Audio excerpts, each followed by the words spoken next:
અમદાવાદની વાત કરીએ તો અમદાવાદના સાબરમતી વિસ્તારમાં આવેલ રામજીભાઈની ચાલીના મકાનો તોડી પાડવામાં આવ્યા છે। ત્યારે સ્થાનિકોમાં ઉગ્ર વિરોધ જોવા મળ્યો છે। ત્યારે સમાજના અગ્રણીઓ ઉપસ્થિત છે। તેઓએ જણાવ્યું હતું કે યોગ્ય ન્યાય નહીં મળે તો આગામી દિવસોમાં ક્ષત્રિય ઠાકોર સમાજ દ્વારા ઉગ્ર આંદોલન કરવામાં આવશે। ઠાકોર સમાજના આગેવાનો ઘટના સ્થળે પહોંચ્યા હતા। સર, સાબરમતી જે મકાનો તોડવામાં આવ્યા છે, શું છે સમગ્ર મામલો?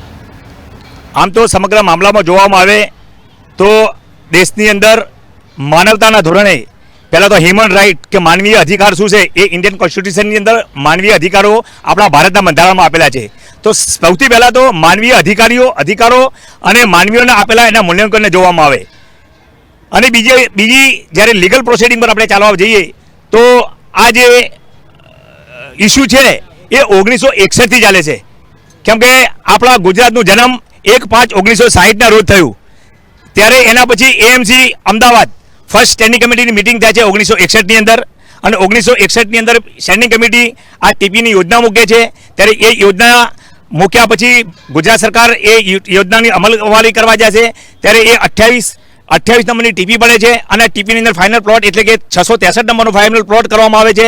એ વખત પણ આખરી કોઈ ટીપી મંજૂર કરવામાં આવતી નથી અને એના પછી સેકન્ડ ટીપીની જ્યારે પ્રોસિડિંગ અને કાર્યવાહી કરવામાં આવે છે ત્યારે 1981ની અંદર ફાઇનલ ટીપી કરી અને 82ની અંદર ફર્સ્ટ નોટિસ જ્યારે આ રહેણોકના મકાનધારકોને આપવામાં આવે છે, ત્યારે એવા સંજોગોની અંદર 1982માં જે નોટિસ આપી હતી એ વખત બી જે તે સમયના એમના પૂર્વજોએ એમના વડીલોએ એ નોટિસનો જવાબ પણ આપેલો છે અને એ નોટિસનો જવાબ આપ્યો એના પછી આજ દિન સુધી ના એએમસી કે ના ગુજરાત ગવર્મેન્ટ ક્યારે બી આ લોકોની ના દબાણો હટાવવા માટે કે દબાણો ખાલી કરવા માટે ક્યારેય આવ્યા નથી।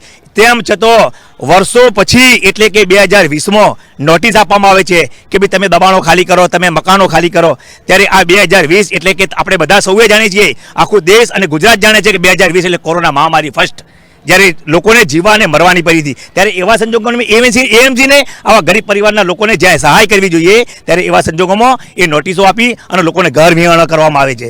ત્યારે એ નોટિસની સાથે જે લીગલ ડોક્યુમેન્ટ આપવા જોઈએ તે લીગલ ડોક્યુમેન્ટ પણ આપ્યા નથી અને ફક્ત ને ફક્ત લોયરને મૂક્યા વગર સાંભળ્યા વગર એક તરફી ઓર્ડર કર્યો અને એ ઓર્ડર કર્યા પછી પણ આ લોકોને જ્યારથી સમજણમાં આવી ત્યારે એ લોકોએ સિટી સિવિલ કોર્ટની અંદર શૂટ ફાઇલ કરેલું છે અને શૂટ ફાઇલની સાથે સાથે એમને મનાઈ હુકમ પણ માગવામાં આવ્યું છે અને મનાઈ હુકમ જ્યારે એમને એકલું મનાઈ હુકમ નથી આપ્યું અને મનાઈ હુકમના સામે નામદાર હાઈકોર્ટની અંદર જ્યારે રીટ પિટિશન અપીલ સબમિટ કરેલી છે અને જ્યારે આવી રીટ પિટિશનની સબમિટ કરેલી મેટર જો અત્યારે હાઈકોર્ટમાં પેન્ડિંગ હોય, એનો કોઈ નિર્ણય નામદાર હાઈકોર્ટે ના લીધું હોય, ત્યારે એએમસીને એવી શું ઉતાવળ હતી કે આ લોકોને ઘર વિહાણા કરી અને પરિવારના ઘરના આ તોડી નાખવા।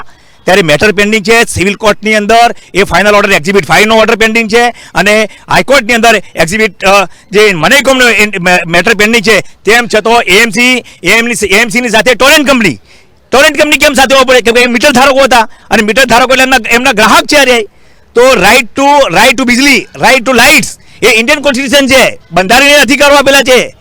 તમે કોઈનું પાણીનો હક છીનવી ના શકો, તમે કોઈનું વીજળીનો હક છીનવી ના શકો, તમે કોઈનું રસ્તાનો હક છીનવી ના શકો। ત્યારે આવા સંજોગોની અંદર એક એએમસી, પોલીસ અને ટોરેન્ટના માણસો સાથે મળી અને જ્યારે ગરીબ પરિવારના લોકોને ઘર વિહોણા કરી અને જ્યારે પુલની ઉપર રજડતા મૂકવામાં આવે છે ત્યારે માનવતા ક્યાં ગઈ છે? મારો સવાલ પ્રશ્ન તો આ એએમસીને છે। 60-70 વર્ષ પછી આ કાર્યવાહી કરવા એ તો રેકોર્ડ છે, એએમસી ને પૂછો તમે જઈને, રેકોર્ડ છે, તો હું બોલીશ નથી કહેવાતું, એ તો ઓન રેકોર્ડ છે। તમે જે પ્રશ્ન મને કરો છો એએમસી ને કરો કે તમે 1961માં આ ટીપી ફર્સ્ટ ટીપી કોને કરી? એએમસી સ્ટેન્ડિંગ કમિટી 61 પછી તમે કેમ ખોવાઈ ગયા હતા? પ્રશ્ન કરો એએમસી ને। લિમિટેશન એક્ટ એમને લાગુ પડે છે, એમને નથી ખબર। એ ફક્ત એક જ એક્ટ લઈને નીકળ્યા, ગુજરાત શહેરી વિકાસ અધિનિયમ 1976, પણ એમને નથી ખબર કે ગુજરાત અધિનિયમ 1976ની સાથે સાથે દિવાળની એક્ટ 1908 એનું તમે પાલન કર્યું કે નથી કર્યું? લિમિટેશન એક્ટ 1960 તમે પાલન કર્યું તો નથી કર્યું? એડવાન્સ પોઝેશન થી એમની જે માલિકીનો હક મળે છે એ ભારતનું બંધારણ કે છે, એ 1908 દિવાળની કાયદો કે છે, તમે એનું પાલન કર્યું કે નથી કર્યું?